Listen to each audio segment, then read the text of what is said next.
Good morning, good evening, good afternoon, depending on where you are on this fast-forward planet, which is immersed in turbulence of all kinds: geopolitical, climatic, social, information. Turbulence is probably the biggest of all.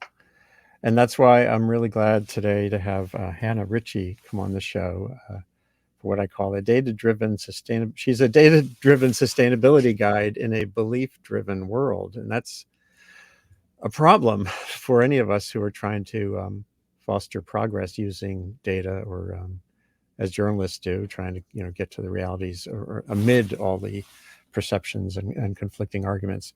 Hannah is the lead researcher, lead scientist at Our World in Data, which is it was quite a number of years ago when I started watching that web effort grow, and it's just been a fantastic force for rational thought and hopefully for action. And Hannah has slipped in some time to be on Sustain What today to talk to you all about her learning curve and the content of the book a little bit, but I want to focus more on the bigger picture. What do we do with this information too? So Hannah, it's just great finally to meet you, and congratulations with everything that's been underway so far. No, thanks for having me on. And I'm a big fan of the podcast, and I've watched a lot of previous episodes and learned a ton as well. So yeah, looking forward to the conversation. Well, that's great. I want to start with just a little bit about your journey and your current work before the book came about. You're at, as I said, Our World in Data, which is based at Oxford. And Max Roser, I'm not sure how it got formed there. I wanted to get Max on years ago, but we never quite found the time. So could you just give a little quick sketch of what this is, why it formed at Oxford, why it's not more like a Wikipedia? It's kind of like a Wikipedia, but with a very much of a focus on these issues that we care about for sure. How did it come about, from your understanding? Yeah, so it was founded by Max Roser, and his background is as a researcher. He was doing a postdoc at Oxford at the time, and his research area was global poverty and inequality. So he's an economist, and I think kind of where it started to stem from was this realization that this disconnect between what he perceived many of the big global trends to be doing and what they were actually doing.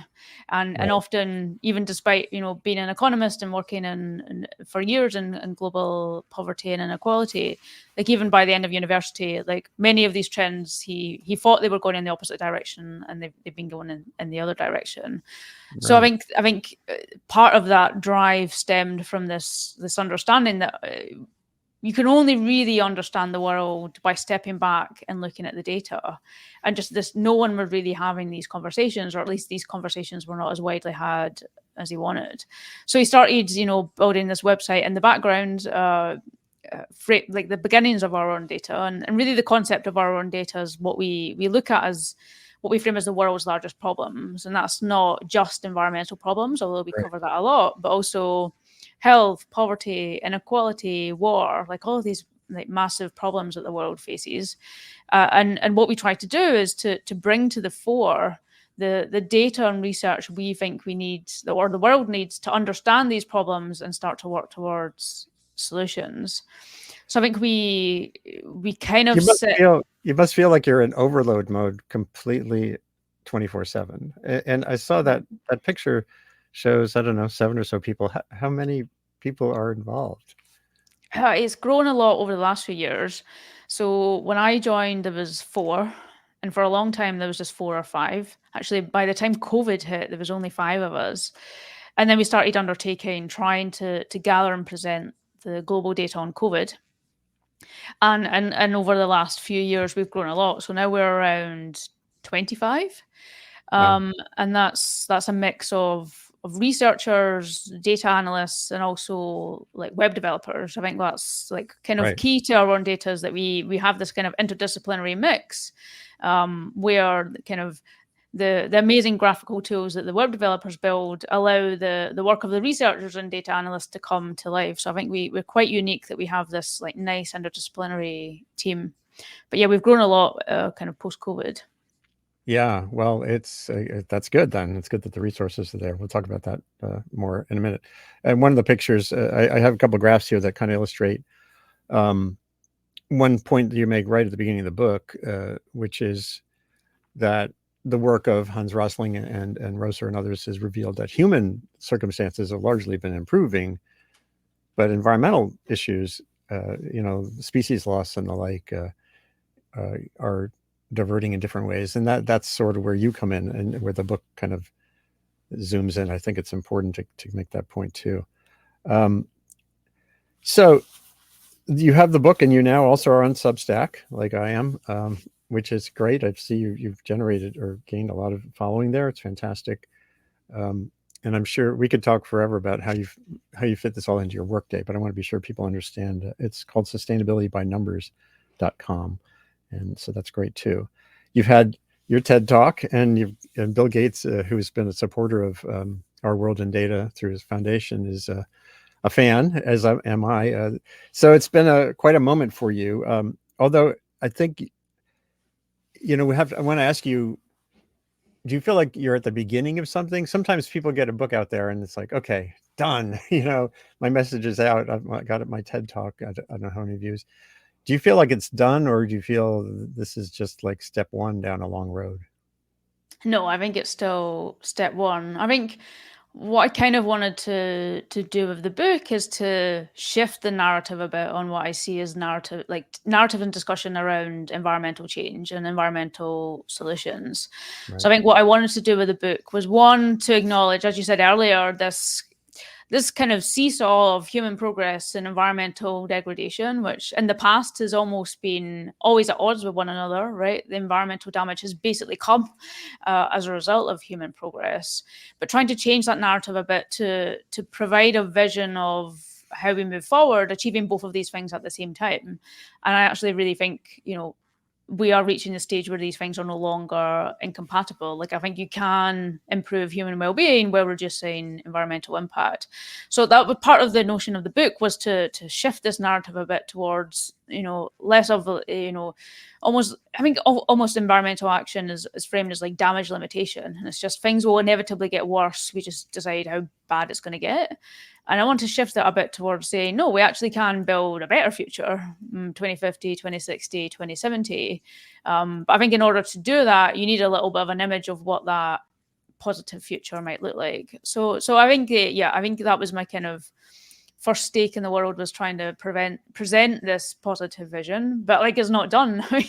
The point is, No, we no. need to actually make that vision a reality. And that's kind of what I'm trying to work on now. Yeah.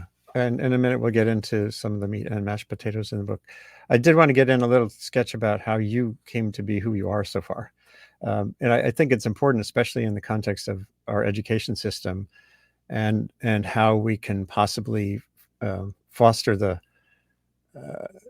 prospect of having many more Hannah Ritchies. So you were at the University of Edinburgh, as you lay out in the book, when I think you were 16 when you started there, which is pretty cool. And like many universities, it's ferment of positivity, negativity, all kinds of things. So tell us a little bit about these moments that kind of brought you to this methodology and practice you have now. And there's key people like Rosling and other authors who caught your attention. Again, you mentioned some of these folks in your book.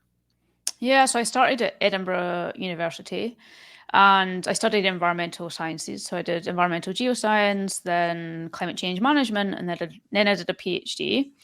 I think Edinburgh, was a great place to study, but I would still say that by the end of my degree program, I was feeling pretty depressed about the state of the world.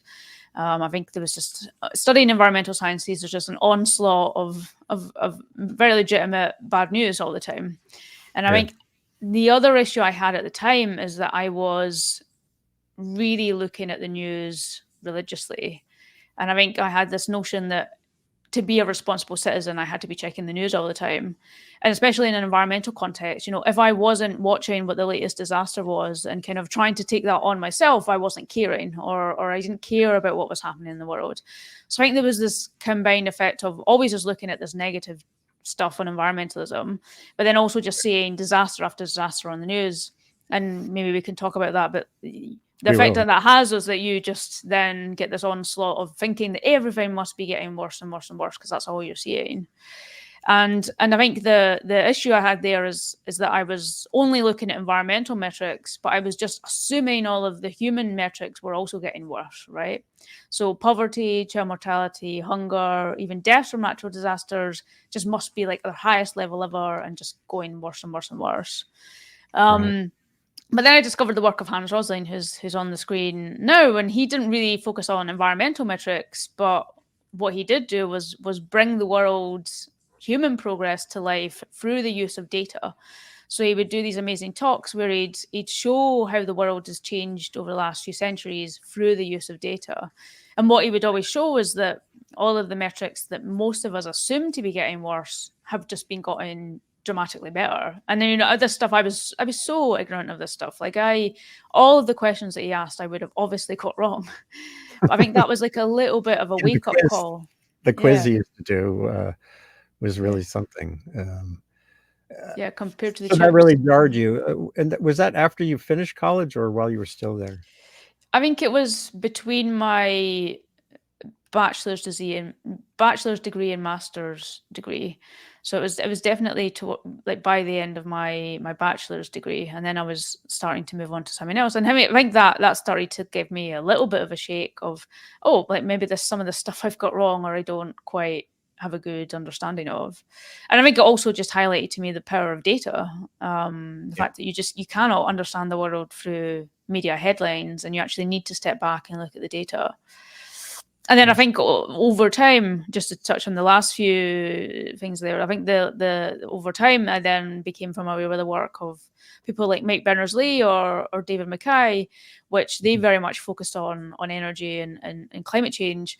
But what I really liked about their work is that they based it entirely on data. So the carbon footprint. How do you understand the carbon footprint of different stuff? Don't just go on your gut, try to put numbers on it. And the same with David Mackay on energy. How do you understand, decarbonization plans or solutions? You need to start to put numbers on it and understand it. So I think that those two individuals also kind of sparked in me, I want to understand these problems through the use of data. Yeah, boy, Berners-Lee is interesting. I only was poking around and realized he's the brother of Tim Berners-Lee, who invented the web as we know it. There's something about that family that's worth checking in on. For sure. So let's get into the book. You focus very much on these compartments or themes that the environment has been subdivided into historically. But you start out with an important, I think, definition of sustainability. Historically has two parts, and it's how do we supply and support and have a thriving generations now, equitably, fully across the landscape. And what do we do about the future, people in the future? So just talk briefly about your definition of sustainability and definition of success, essentially, which then the book kind of lays out. Right. Yeah, I think the definition of sustainability I use in the book is very close to what people would frame as sustainable development, right? Which is that sustainability there has kind of two key goals, or as I frame it, two key halves. The second half is what we more familiarly think of as sustainability, which is basically having a low environmental impact to protect opportunities for future generations. And I also include other species on that as well. So that's really focused on how do we reduce our environmental impact. And then the first half of the equation is we also want to provide a good life for the people on Earth today, right? It's not enough to just say, we could just massively cut our environmental footprint and live really, really poor lives, but that's not what we want. We want to make sure that everyone has a high standard of living while doing that at the same time. Right. And the key point I make there is that you haven't really achieved sustainability unless you've achieved both of these things at the same time. And the argument I make is that historically we've actually never achieved both at the same time. As I said earlier, there's kind of been this seesaw where environmental metrics might have been quite good or low, but often human well-being standards were very low. Over the last few centuries, we've seen that tip the other way, where we've seen lots of progress on human development, but it's largely come at the cost of the environment. And the the theme of the Right. book is how do we do both of these things at the same time? Because I actually think we can, or we are moving towards a world where it's possible that we can do both halves at the same time. Right, and that does generate some of the tensions, including around issues like energy sufficiency for those who have hardly any energy Right. access now, and also constraining greenhouse gases. And that's a position that Johan Rockstrom has made, but never really has been heard. He's made the point, even at the climate talks, that this equity issue is key, and it's a source of tension, and it just means that the rich world has to do more. But then people kind of put their hands over their Right. ears for some reason. I think you'll probably be getting some of that if you already haven't. But it's certainly, to me, part of my definition, and we'll see what people think as they listen to this webcast later too. I put up a slide just to say you do make some decisions about what not to include. It's not about the full set of risks, some of which I've written about. Everything from asteroid collisions to what's Putin going to do with his nuclear weapons to COVID coming back or the next pandemic. So how did you make your cut? Like, how do you kind of decide what not to? Because it could be a very big enterprise. Sure. I mean, I'm very much just focused on environmental problems there. Like, of course, there's Yeah. a really long list, like a bunch of health problems that aren't there, conflict, Yeah. AI, nuclear. Yeah, I couldn't cover. Also, the focus is very much on environmental problems. Yeah. And that the issue of you do have a section in the book, and you talk about this question of who's the we, and this is something I talk about and think about a lot. Although not, I think it started for me about 10 years ago that I started to realize I use the word we a lot in my talks. And it's really important to ask, like, who is that? How much of that is about the future? How much of it's about people who don't have a microphone?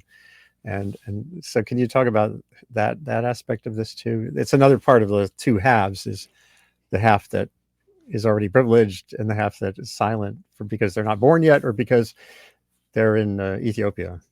Right. Yeah. No, I struggle. Like, I struggle with a lot, and actually, we had lots of backs and forwards with my editors on how to define this. I mean, and the subtitle is framed as the first generation, and we have even had debates of like what's a generation, because there's multiple generations alive right now, and it's not the case that only Right. one generation has to put in effort and the others don't.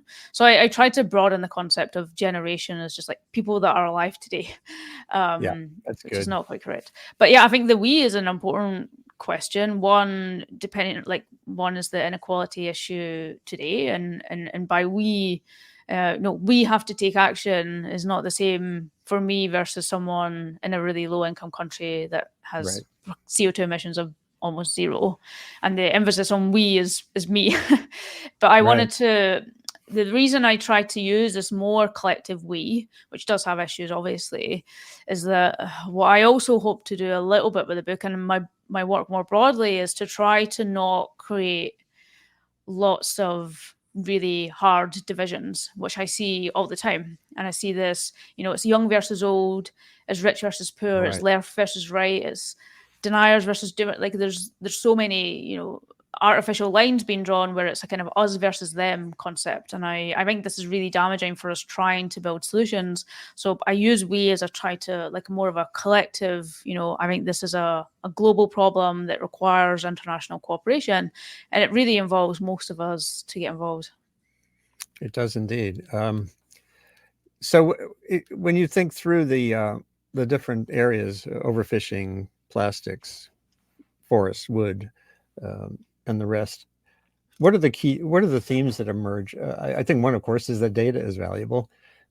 And I think one of the things that gives me great optimism these days is the increasing potential, rapidly increasing potential to verify trends around the world using remote sensing or other means that weren't even conceivable 10 years ago. Global Fishing Watch is one I've written about, where Yeah. so not only it's not just existing demographic data or data from the FAO on exports of food, but it's this landscape of Greg Asner's work, Arizona State now using overflights with planes that can not just tell you how much forest is there, but how much carbon is in the canopy. So does that excite you to the idea that this isn't just some static review of data, but that we're creating a planet that's much more visible? No, definitely. And I think one of the key issues we encounter at our own data is either the lack of data or the poor quality of data that's there. So there's this question of how do you build as accurate a view of the world as possible through data, knowing that some of it's incorrect or some of it's hidden or there's just no data there at all. And I actually Right. think over the next 10 years, we'll see actually really rapid developments in the quality of data that's there, the cost of attaining data. I think for many countries, it's just too expensive to invest in gathering data, even though it would be really useful. So I think this will just massively improve, and I think we'll just massively improve our understanding. I think what's also just an issue for data is also the frequency of updates. So often you're trying to understand the world today based on, the latest data, where the latest data is 2011. And actually Right. the speed by which you can get this almost real-time data on trends like deforestation or emissions or air pollution will just have a really profound impact on how we respond. Right. Okay. And another theme that emerges in the book, chapter by chapter, is the importance of thinking systemically. Mm. It's not just acres of palm oil, acres of oil palms. Could you talk about? I have up on the screen plastics and palm oil, and they both have this. Again, your chapters have this important. You keep pushing the point, and I think it's essential that you don't just look at the thing; you have to look at the system. So, talk about systems thinking as it relates to your book. Yeah, I mean, I think in many areas, but especially environmentalism, we like to have a villain, and we try to find a, this is the bad thing. This problem will be solved if we just get rid of that bad thing. And I think there are, examples of this like palm oil. And by the way, I was in this camp previously. If you'd asked me, what do we need to do to end deforestation? It's like, let's all boycott palm oil. Yeah. Um, and the key point there is not that palm oil hasn't had a really profound impact on the environment, right? It has led to significant amounts of deforestation in Indonesia and especially in Malaysia, where most of the world's palm oil is produced. So it's not that it isn't a problem, but if you're trying to find a solution to that problem, just the catch-all, we should just boycott palm oil and move to something else, doesn't Right. take into account, where that other vegetable oil is going to come from. The positive and maybe also the downfall of palm oil is it's a really productive crop. Like per hectare, compared to other vegetable oil crops, you can get like 5 to 10 times as much oil. Yeah, Now, you what have an that amazing. means, The yeah, book has an amazing graph showing that distinction. yeah. So it's super productive. And what that means is that if you were to try to produce this same amount of vegetable oil from another crop, basically what that means is that you would need to use a lot more land. And depending on the crop you use, you might just actually increase deforestation, but displace it elsewhere. So I think when you try to think about these problems, I think it's important to factor in not just, what's the direct impact, but what would the counterfactual be, or what would the system's impact be of switching from one case to another. So when I looked into, what experts on this were saying about the palm oil problem, very few or actually none were really saying the solution here is boycotts. What they were saying is we just need much stricter standards on how to produce palm oil sustainably. Like, how Right. can you reap the benefits of the high yields without sacrificing the downsides of the environmental damage? And that's to me, that's what we should be working towards, not this kind of catch-all. Let's just stop using palm oil. And that all relates to quality of data, verification. Yeah. Supply chain integrity is a key, right? Because you want to know if that Yeah, end yeah. product is coming from A or B is a very important question, right? Yeah, so the RSPO, the Roundtable for Sustainable Palm Oil, is a kind of certification scheme, but that's based on having data and be able to track whether these standards are being met and maintained over time. I think again, some case for optimism there is I think um, a number of countries now are trying to set up much more transparent methods for calculating the deforestation that comes from imported food. So I've seen France do this. I think maybe the UK also does this. There's this program called Trace Earth, which tries to basically map the imports of different products and link that back to potential deforestation that's happening. So I think all of this development and monitoring and reporting of data will only increase the transparency and increase the pressure on different actors to fulfill the promises. Absolutely. And talk about plastics a little bit too, because there's a big chapter on plastics, obviously. Yeah, so the problem I focus on for plastics in the book is ocean plastics or plastics leaking into rivers and the ocean. I'm quite clear that I don't have the solution to the potential microplastic health problem, for which we actually just don't know what that problem is or what the scale is. Yeah, that could. I've done other shows on that, and we'll do more. Yeah, I'm showing here. There's a company in Lombok in Indonesia that I interviewed the guy who runs this little company, Honest Ocean. They're trying to get at the source in Asia, in Indonesia, particularly in some rivers and waterways. This was a canal that was opened, an irrigation canal, that it just was a mind-boggling thing to see. Stuff that had accumulated in a lake over time was flowing through this. And I guess this too gets at the reality that it's waste we're talking about, right? Not so much plastic production, or there are lots of uses for plastic that are vital still. Maybe not in that canal. Right. Yeah, I think the issue I have with some of the discussions around plastic is that we know that plastic pollution is a problem, but often the solution or the focus of the solutions is, how do we just use less plastic? Actually, that might not even tackle the problem. The problem there is really a lack of waste management infrastructure. If you are producing plastics and managing it at the end of the chain, putting it in a sealed landfill or recycling center or incineration, it's not leaking into the rivers and not leaking into the ocean. And I think too much of the focus has just been on how do we just stop using plastics, and less focus has been on how do we just invest and improve waste management infrastructure at the end of the chain so that the stuff isn't leaking out into the environment.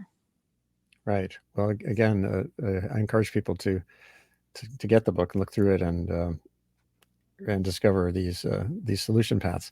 Your latest blog entry was about understanding of nuclear energy, and the energy. There's a whole section on energy in the book, and this gets us toward a bit of a transition toward the beliefs. The word about beliefs, and I put up this slide sometimes when I'm speaking about these issues because it's got Bill McKibben and Jim Hansen, both of whom I've been on the same trajectory with, all these decades. And they have fundamentally different beliefs about nuclear energy. They're both committed to the climate fight. Jim Hansen, the famous climate scientist, he once called the idea of rapid expansion of renewable energy, if you believe in that, you believe in the tooth fairy. This is Jim Hansen. And of course, when Fukushima hit Japan, Bill McKibben wrote a column saying it shows nuclear power is too brittle. He's kind of migrated a little bit toward some nuclear, yes. But this gets at all the information you're presenting to the world through your blog and that I do, as a journalist, communicator, gets into this arena where our beliefs sort us out, as you were saying earlier, as either yes people or no people, or on whatever the thing is. And it's not even just climate denial. Here we have nuclear denial of one. If you believe in one of them, you don't believe in the other. So how are you finding your path here in this world where, even as your survey that you document here in your blog shows, most people don't understand the emissions of nuclear energy. So what's your, how do you stay sane, as I said in some tweet earlier, as you're trying to push forward into this kind of arena? Yeah, I mean, I'm not going to lie that sometimes it can be frustrating. I mean, the fact that, surveys suggest that, less than half of people in the UK know that nuclear is a low carbon source of energy. I mean, there are various other, points that you can argue on nuclear around cost or construction time, but the fact that it's low carbon is really not on the list of stuff we need to be debating. But I actually think, while I get frustrated a little bit at times, I think I still have some sense of optimism that most people don't hold their views as strongly as we might imagine. I think we imagine most of the population just have really strong beliefs about everything, including everything within the climate and energy space, and they just won't budge. And I actually just don't believe that to be true. I think there are particular tribes where there's no data I could show them, no discussion I could have with them that will shift their position, and that's fine. But I actually think they're probably a minority.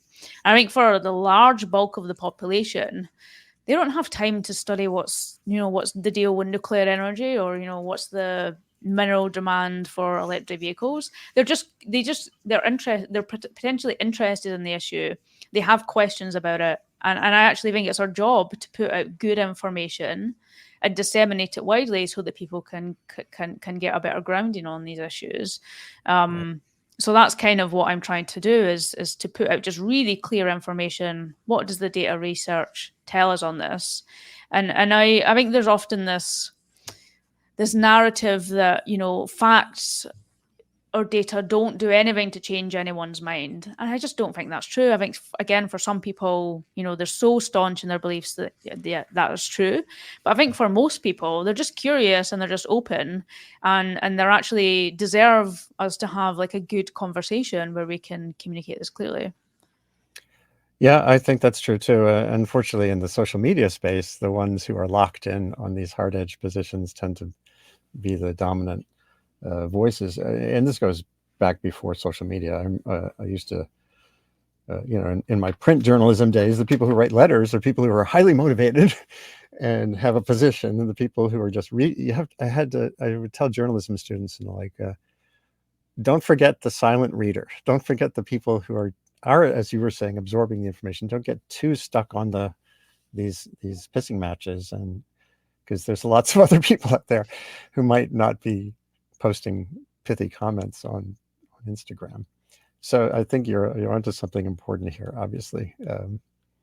I wanted to get at this notion, and I think you've had to push back in some interviews you've had or in some press coverage to say this is not a book about climate change, and meaning not just about climate change. It's about the full span of sustainable progress. And Mike Hume, who's over in England at Cambridge, down not too far from you guys at Oxford, has a book out that I had him on the show last year, and he's a longtime climate researcher, IPCC author, and he's concerned that we're getting to there's such a hyper focus on emissions, on carbon, that it's distracting from the wider picture of vulnerability reduction, of all the other problems in the world. And if we get, and he calls it climatism. And as I said earlier, Johan Rockström, this is a slide from his presentation at Glasgow a couple of years ago. It's kind of hard to read, but he basically points out there that the vast majority of people on the planet haven't used enough energy to make emissions reductions a top priority for them. They need more energy. And he actually calculated, he asserted that it's up to the rich world to make deeper cuts in their emissions to justify this unavoidable temporary surge of emissions in developing countries. So I just wanted to ask you about that. Do you think people are how would you characterize people who are sort of in the visible space around sustainability? Is there too much of a focus on carbon? Yeah, a bit. And I think it goes actually broader than that. I mean, if you look at what we cover on our own data, I primarily cover the environmental stuff. And of course, I think climate change is a massive problem. That's why I spend like so much of my time on it. But, on our own data, you have 5 million children dying every year from causes that are mostly preventable. You've got 500,000 dying from malaria. You've got some dying from diarrheal diseases. Just to name a few, like small, well, in some sense, small problems among a much bigger, longer list. So I think when you step back to look at the full spectrum of massive problems that the world faces, you cannot possibly come to the conclusion that climate change is the only problem that we face. I think Right. that's really key for how we. I mean, it's a key for how you frame priorities, right? Like if you're investing in one area, in some sense, you're possibly taking away from another area. So it's how you balance this really broad spectrum of problems and try to get priorities right there. I mean, I completely agree with Rockstrom there that this is for most people in the world. Carbon emissions is just not a problem because they emit very little, and the focus is very much on the richest Right. group of the world to drive this. There was actually an interesting Substack that I read the other day from Todd Moss, who is Oh yeah. he leads the Energy for Growth Hub, and the kind of point he was making there is that you have this weird effect where we're all clapping and cheering some of the poorest countries in the world for celebrating carbon reductions or near-term carbon reduction targets. And his key point there was like they're hardly emitting any carbon whatsoever. And if they were to list their priorities in terms of development and environmental problems going forward, like carbon is so on the list. It's almost Right. negligible. And I think this kind of gets to the heart of it. We only tend to view things through this very, climatism lens of it's all about carbon molecules, and other problems get pushed to the side. I mean, Yeah. one of the points I make in the book, I mean, I go into lots of detail in the climate chapter on how we reduce emissions, what we need to do, how we get off of fossil fuels. But like a final point I make at the end is like one of the key, adaptations or ways to deal with climate change is literally lifting people out of poverty and making Right. them less vulnerable. And in so many interviews, the interviewer has really been really confused or raised their eyebrows about how on earth poverty alleviation is any solution to climate change. But it's such a vital Oh my gosh. part of the vulnerability hazard risk equation, and I think we don't put enough emphasis on that. We don't indeed. I've written so many pieces on that formula, the exposure and vulnerability parts of the risk formula, that I can't count them. And they don't tend to get read because they're not about carbon, or they get resisted. And there are scientists. Roger Pilkey Jr. has infamously been punished, and he can be very prickly, and but he's made some very important points about this. The trends that we see in disasters um, are more about exposure and vulnerability, whether both in rich and poor places, like Florida, a classic example of hurricanes. And that gets to this third issue I was hoping to raise with you, which is about the behavioral sciences and the social sciences as they relate to these problems and solutions. Your book is very much about listing the concrete, concrete or plastic, the physical manifestations of the problem, and at the same time, there's this fundamental need to understand the social science, both in terms of who will absorb data and act on it, and just understanding why there are differences sometimes. Have you dug in on that much? On behavioral sciences? Yeah, as they relate to how people perceive or ignore information, Right. or Not a ton. I mean, no, I haven't. This is not really my area of expertise. Um, I think a really clear thing that tends to come through for me, which I might be wrong on, but my overall sense is that behavior change is very hard, and yeah, trying to figure out how to change behavior is very very hard.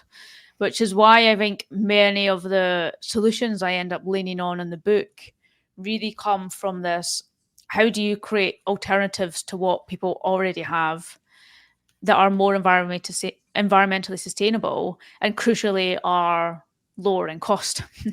And right, I think that it's part of that stems from maybe my pessimism that behavior change is very difficult. I mean, if you think, for example, I mean, if you look in transport, for example, yeah, I advocate for walking and cycling and public transport, of course, but I'm pessimistic that everyone does that, and therefore we need an alternative to a petrol or diesel car. And the key there is how do you make an electric car environmentally sustainable and also cheaper than petrol or diesel. Like the same on, I mean, people have told me that beef gets a really hard deal in the book, and it does. I'm pessimistic that, just me showing people the carbon footprint of beef means, they switch their diet to tofu and beans. Some people might do that. The majority of the population will not. And therefore we need alternatives to meat, which is like meat, has the texture of meat, tastes like meat, but just doesn't have the animal. So I think part of my pessimism about behavioral change probably pushes me more towards what people would frame as technological solutions, but importantly, low cost and economical technological solutions. Yeah, Jesse Ausubel at Rockefeller University back in 1999 wrote an essay. I think the title of the essay was "The Human Brain Will Not Change, Therefore Technology Must." And he drew me into that arena pretty early on, and I'm with you on that. And that's why I've focused on innovation, R&D, the role of innovation in agriculture and energy, of course. But I think there also is a role for understanding the behavioral end of things better, if only to get more comfortable with the differences and the dynamics we were sort of buffeted with. And I wanted to show something here that relates to that. And maybe it's sort of a next book or a next project. I don't know, at Our World in Data, how focused are they in working with social scientists to find ways not just to convey the data, but to convene or to have a dynamic around it that gets past the finger pointing. This is the finger pointing to me. I've used this slide before. And these are two dynamics. It's Exxon's fault, or just, oh my God, we're doomed.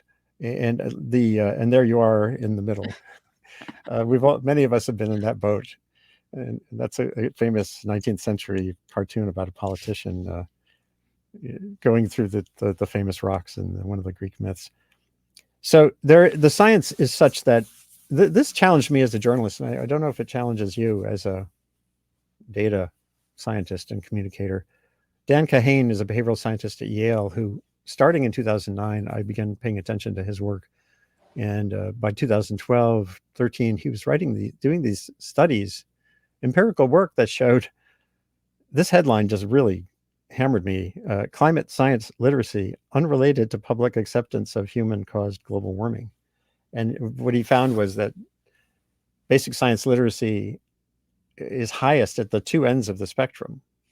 People who are avidly rejecting the science and people who are avidly worried about it.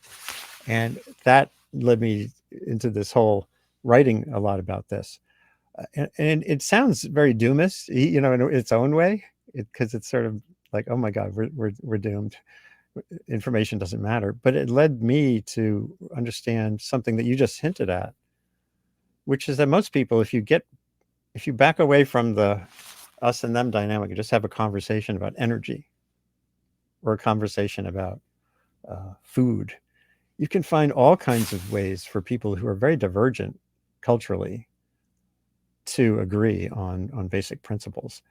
I don't know. I just think it would be great to get that into the discussion. I'd be happy to host a future show with you and or with others at Our World in Data, like Lisa Schipper, who's one of the great, much published scientist on disasters and climate, very focused on loss and damage and everything.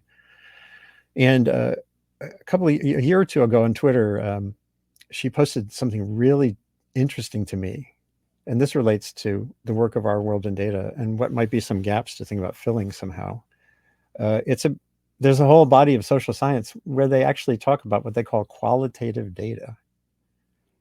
And to me, as a journalist, I had this show. You're seeing kind of a still image from the show. We were, Seth Bornstein, an AP reporter, and I were like, what is qualitative data? How do we report on that? That's not data that I understand. But there's a whole bunch of sciences that have this. It's when social scientists do hundreds of surveys or interview, 100 people in a field or in a situation, and it doesn't come down to neat graphs and stuff. But it's really important in terms of like assessing vulnerability. There's no good data for vulnerability. I'm sure you could talk about that too.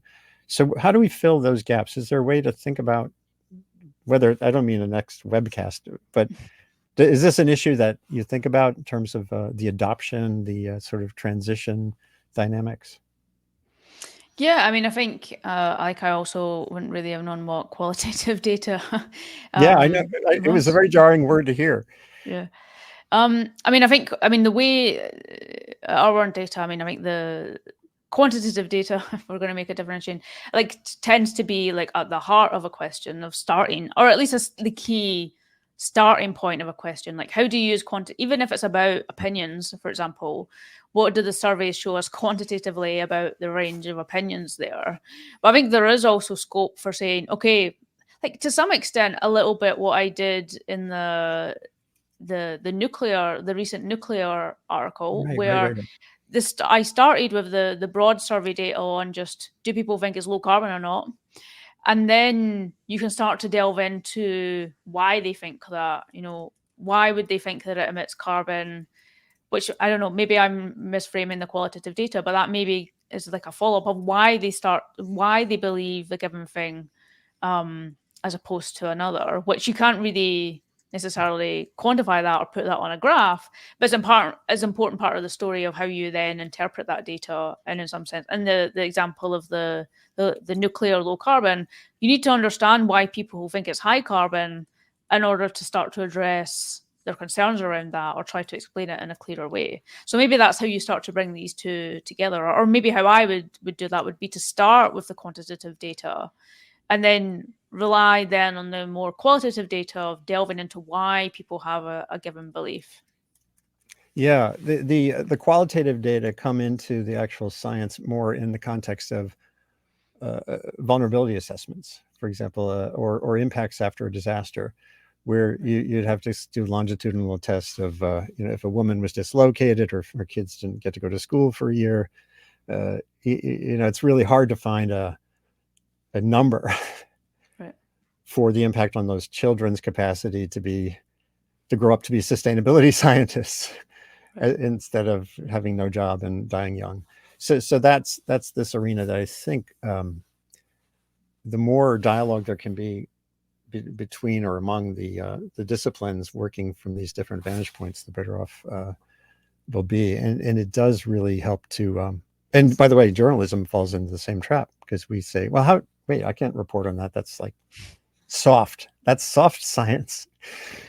So it's an interesting point. Then the other science that I find encouraging, or at least it helps us understand the divergent reactions to a book or a study, is Thomas Elmqvist and others, starting in 2003, 20 years ago, in Stockholm, did this big multi-author study of what they call response diversity as a property you would want in ecosystems that that to it's a metric for resilience. Basically, the more responses that a particular species in an ecosystem has to a stress, whether it's drought or whatever, the more likely it is to be resilient to change. And they recently did work taking this forward into the social sphere. There was a paper that came out last year that basically says the societal diversity of responses to a problem, whether it's climate impacts or like, is actually good. It's adaptive. It means, in a complicated planet facing a multidimensional problem, you don't want us all to be Bill Gates, and you don't want us all to be Greta Thunberg. You don't want us all to be Andy Revkin or Hannah or the other people in this picture.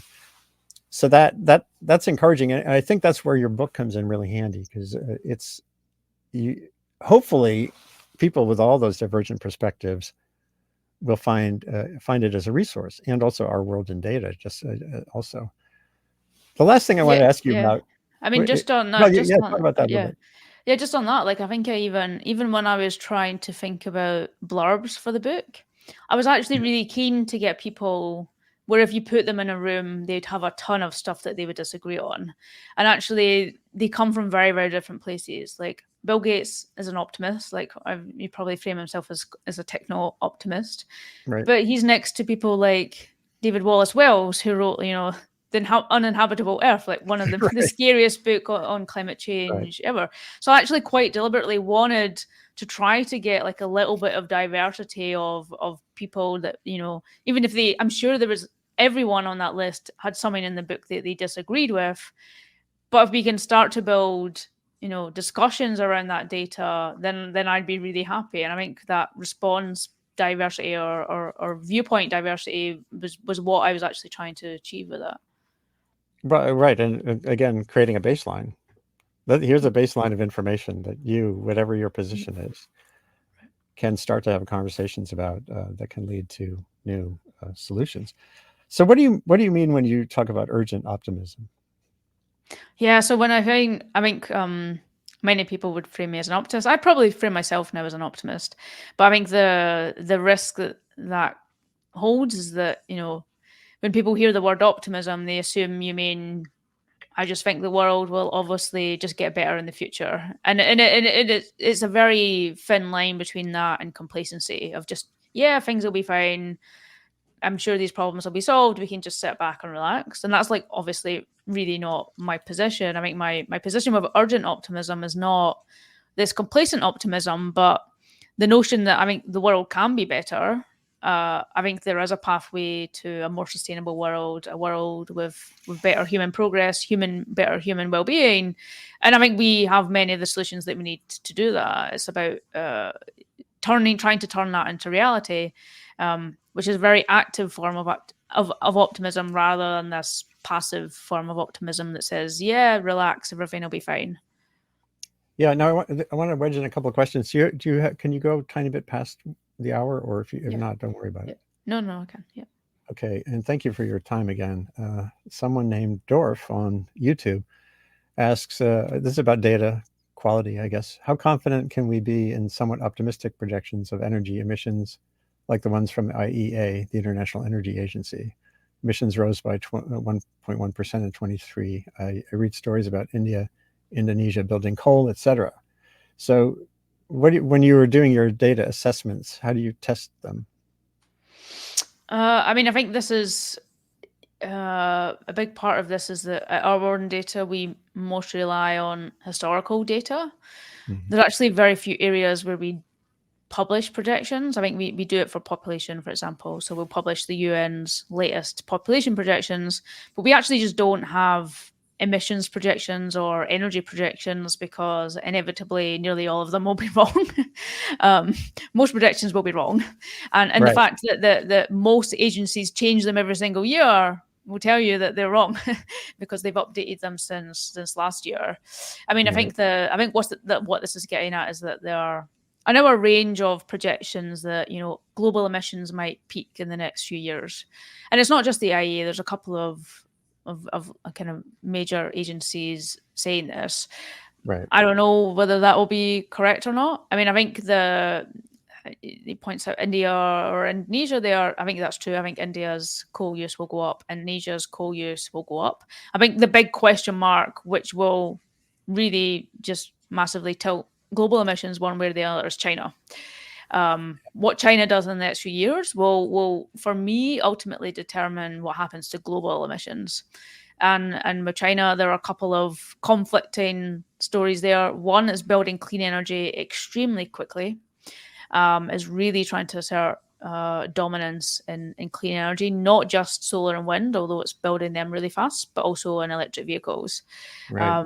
It's really trying to establish dominance there. So it's very much seeing clean energy as an economic opportunity, which is positive. But there's the other side of that it's still building coal plants. So Right. there's that juxtaposition there. I also did a post a week or so ago of I think when people see that China's building lots of coal plants, they automatically assume that China will obviously be burning lots and lots more coal. Now that might be correct, but those two things don't necessarily have to go together. It is actually possible that China builds more coal, but those power stations run less and less often as clean Right. energy comes on the grid. Again, this is speculation. I don't know what China will do, and I don't know what global emissions will do. Yeah. Right. And there was a couple of that watcher and Doug Grant had questions about tipping points. There's a section in the book on this. So, and there's a lot of news lately about tipping points. And you did write about the 1.5 or 2 degree threshold as being misperceived quite often as being like a hard line in the sand. How do you deal with the tipping point question, which is still in that murky arena of things that you can't assess necessarily by looking back at data? No, you can't. And the key point about tipping points is it's very unknown. I mean, there's known unknowns and there's probably unknown unknowns that we Right. don't quite know about there. So it's complex. I mean, I think there are. I mean, I'm basing this on the latest literature on what scientists, including Rockstrom that we discussed earlier, are saying about these potential tipping points. I mean, there are a couple that we think are in possibly in the 1.5 to 2 degrees range. I think it's important to try to get a balance there of acknowledging the seriousness of these tipping points without falling into this notion that we get flung into this runaway warming scenario, which is not what scientists project mean by tipping points. So there's stuff like Arctic sea ice. I think by 2050 the Arctic Sea will be in the summer will be free of Arctic sea ice, which will have an albedo impact. Now, the quantification of that is that we think globally that might increase temperatures by 0.1, 0.15 degrees Celsius. There's the Amazon tipping point of tipping more into a savanna-like state than a rainforest state. So there are a range of these tipping points that we think could be in the 1.5 to 2 degrees range, and they make our job much, much harder. Again, the permafrost feedback, you get carbon release from the permafrost, it makes our job much, much harder. But there's a differentiation between that and, it's too late, we're flung into this runaway state and there's nothing we can do about it. Right. And this gets back to the systemic analysis you mentioned earlier, the section on deforestation, and a lot of my writing over the years. I wrote a book about the Amazon in 1990. Is about fragmentation and road building and what that produces. And if you have a less fragmented forest, it can tolerate a lot more change and other factors too. So that's the key thing, looking at those multiple dimensions. And I'm glad again that the book does that. I think we should call it, because you're in supper time mode, I think, over there. And I'd happily have you back to talk about other issues. Population is raised in the book. I've done a couple of sessions on that. I've written a huge amount. And you did mention the 10 billion figure. I don't think we're going to get to 10 billion in 2060. I want to clarify on the population. When I mention it, I'm in the camp that population is not the problem. I just want to clarify that. Yeah. Oh yeah, no. The book kind of makes that point too. But I just saw the 2060 10 billion. I think that's probably old news. It'd be less than 10 billion. And I also don't think depopulation is a problem either. But that's for another day. This has been great, and I'm really glad. One last feature of what you're doing at our World in Data is the teaching hub. My wife is a longtime science teacher, and then she spent the last 6 years of her working life teaching teachers how to teach sustainability. How to incorporate things into existing lesson plans so kids can kind of get their head around these concepts. And I think the more they look at your work, and I'm hoping the book somehow, is there any effort yet to get it into curricula, or will that come down the line? Yeah, not yet. I mean, I've had feedback from teachers saying that, they have started to incorporate, aspects of the book into their work or assigned it for reading. And actually, our World in Data more broadly, like we have the teaching hub there. I'd say it's a under-nurtured area of our work. But I think we also just know that teachers are bringing the work on our own data into their own teaching and probably doing a much better job than we are at developing resources, because they're much more creative on teaching aspects than we are. And even better would be if kids just find it and have their own capacity to translate this data into clever things on media platforms that you and I don't even understand yet. Right. So this is great. Thanks again, Hannah Ritchie, for being on Sustain What. And I really would love to have you back, perhaps with someone like Lisa Schipper, to talk about how we can integrate softer data that really matter for sustainability into some of these projections too.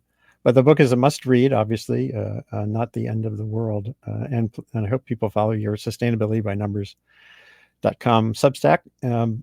Thanks again. This will be archived and available for anyone to share after the fact, and people can look at that distracting scrolling bar at the bottom to get in touch with me with questions or further show ideas. This is Andy Revkin up in Wabanaki territory in Maine, signing off for the day with Hannah Ritchie and in the UK. And thank you again for coming on, and good luck with this. Oh, thanks so much. Big fan of your work. Thank you. Great.